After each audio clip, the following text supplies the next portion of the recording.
So today we are having Lydia Slavovic come into our studio today to answer some questions about her personal work as well as her experience teaching here at Florida International University and University of Miami. She happens to be my professor for still life drawing. And she has a lot of really interesting things to say about not only the drawing process, but her experience as an artist. So I hope you enjoy this interview.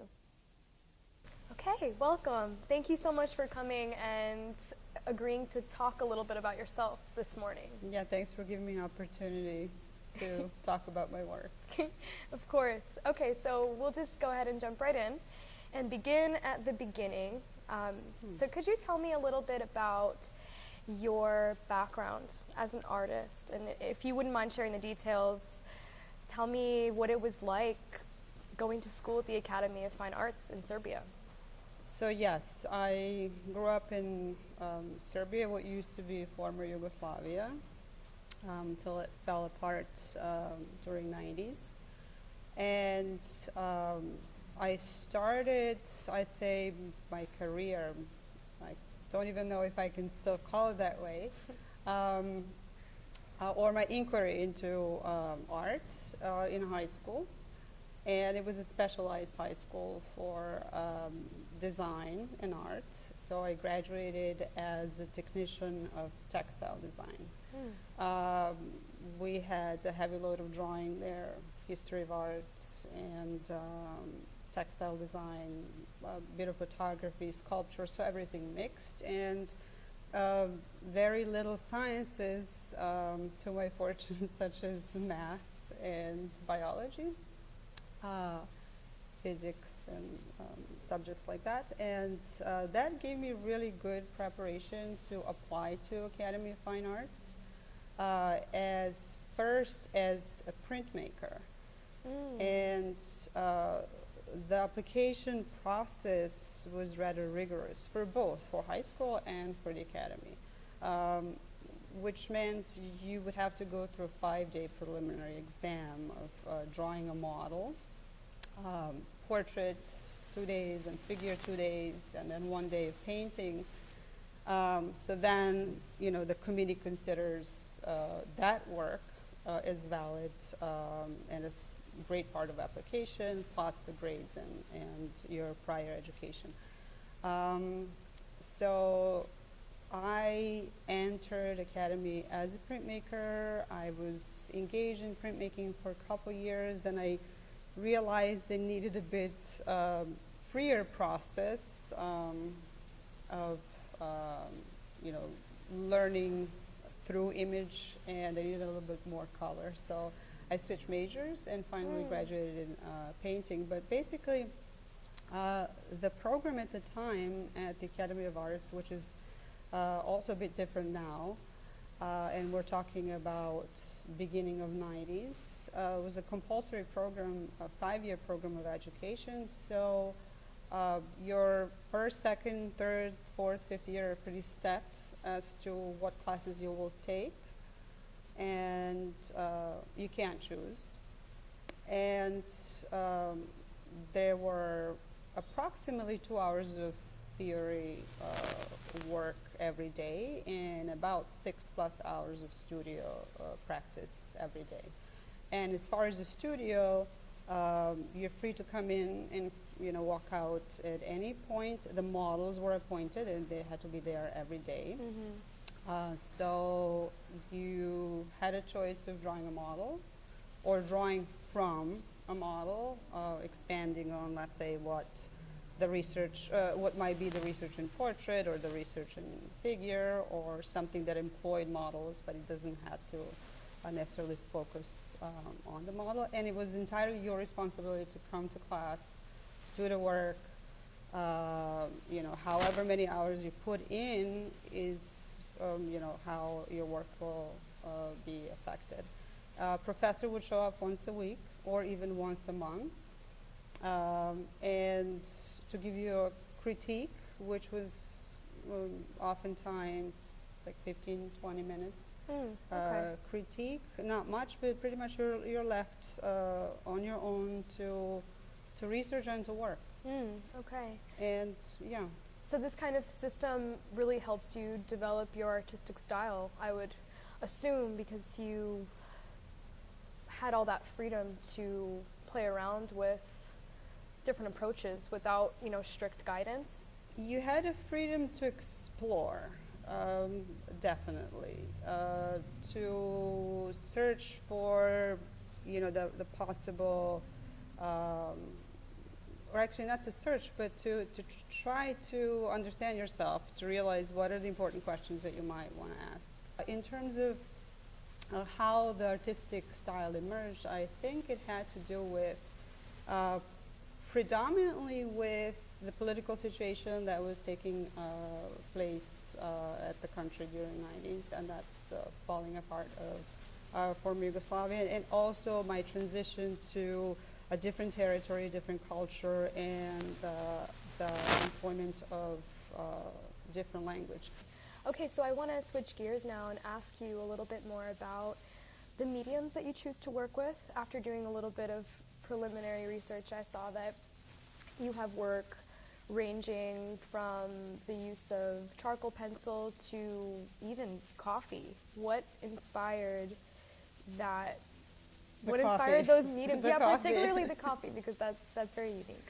The coffee is the coffee addict who, while working in the studio, places the coffee cup everywhere. Yeah. And that placement eventually resulted in an accident that I recognized for the work. So it was a happy accident I learned from, but it was a sort of one-time thing that you don't repeat. Right. You don't repeat accidents, otherwise they're not accidents any longer. As far as what you're talking about, something is closer to drawing, working with value, with black and white, and working with charcoal and pencil, either as a charcoal and graphite, either as a pencil or as just pure pigment. Yes, I think it comes from that background of being a printmaker first. Yeah. And a strong interest in drawing, but not in the sense how it's understood historically. Drawing is understood as a plan that you do before you have to execute a work of art, or you have to, make a building or make a sculpture or ceramics piece or so forth and so on. So it's something that allows you to think through. So I like that idea of thinking through, but I don't think that I do preserve this obligation of drawing being something that precedes the real work. For me, it's immediate. It's a material that makes some part of my thinking materialize, that makes it available to me, and there's no expectations and there's no commitment. So Okay. yes, I really, really enjoy working in that. That's very interesting. That makes me think of another question pertaining more to your conceptualization process. I would love to hear you talk a little bit about how you manifest your visions into real life, or sort of like what your creative process in general looks like. Do you prefer to, work in like a silent setting? Do you prefer to be outside, inside, amongst other people with music? How do you think best? How do you stage? Yeah. Okay, I must say that most of my creative process takes place in the car. Oh, And okay. the rest is the execution. Well, actually, I love the time that I have when I drive to work or from work. Usually when I drive from work, I think about teaching, basically, and what is that my students were doing, and how my work, translates into teaching, and how the teaching translates back into work. But basically, on my way to work is the time where I process. But as far as the creative process relative to the actual drawing that I'm making, it's pretty operational and elaborate. So basically, from the site you've seen that I make drawings that are on landscape. I don't draw landscapes. I just draw from landscape Yeah. as extraction. So it's a fairly large size drawing. I'd say about 5x4, 5x3.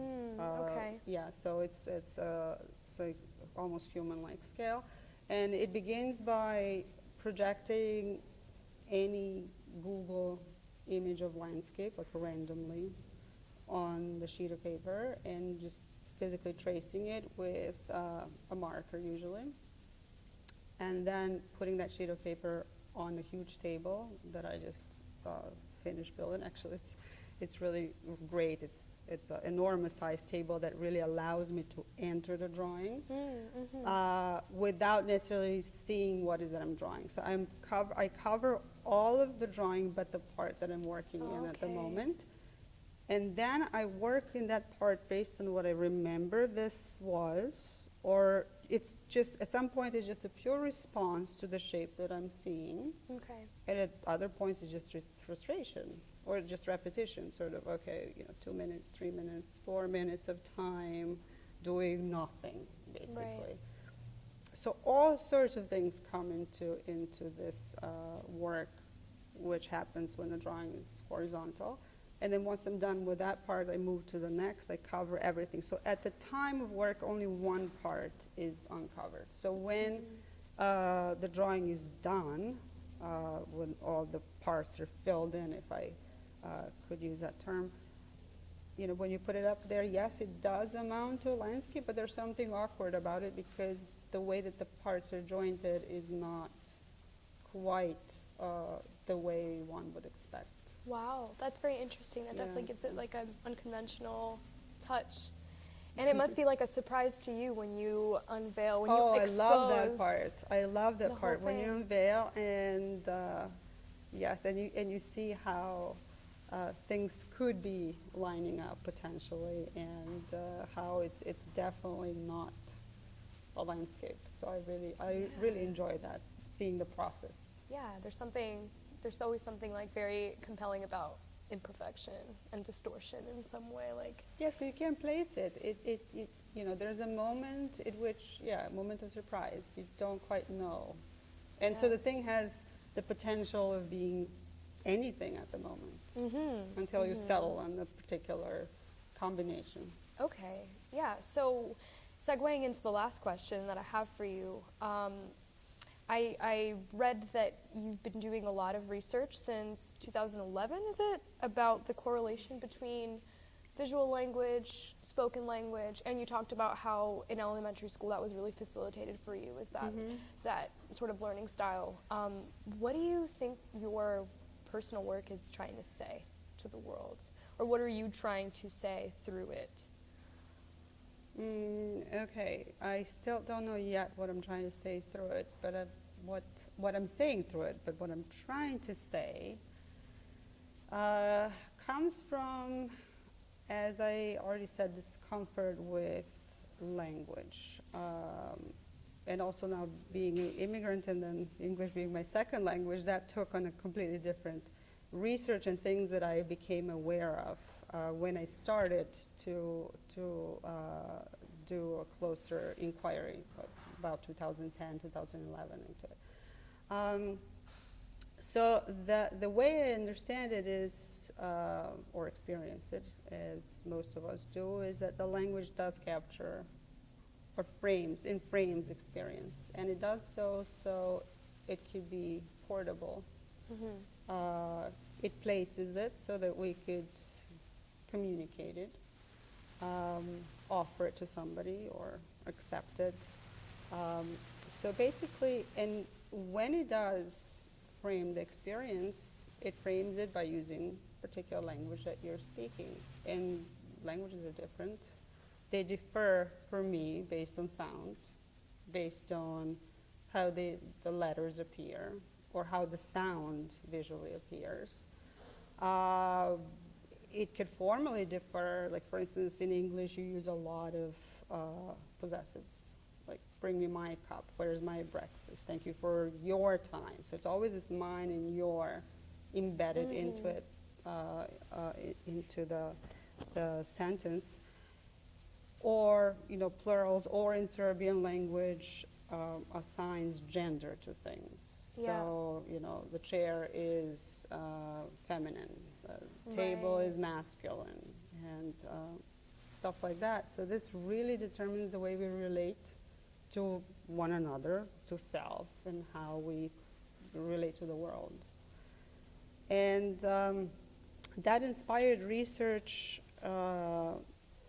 in class first, because I had a lot of students that come from China and whose native language is very different, and not to even talk about direction of writing, from left to right, or top bottom, or right to left. So I decided to do this really interesting experiment. So I had assigned about 6 words such as time related, such as 2 weeks ago, or 10 years ago, or yesterday. Then the word white, or me, or you, and stuff like that, just random words. I did carefully compose them. It's important to kind of think about what word precedes what word. And so basically they would get 6 squares, and I've asked students to respond with a dot to a certain word, placing it into a square.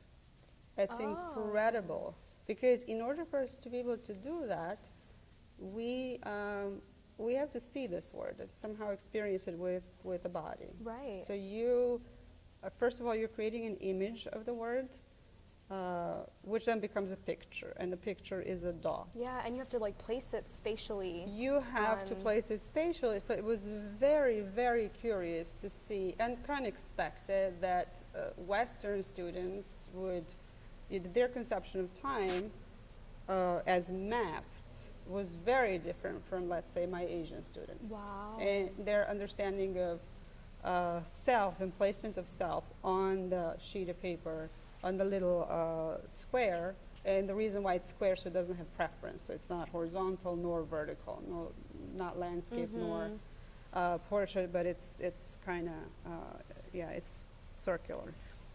So that taught me a lot, and basically justified my intuitive approach that the way we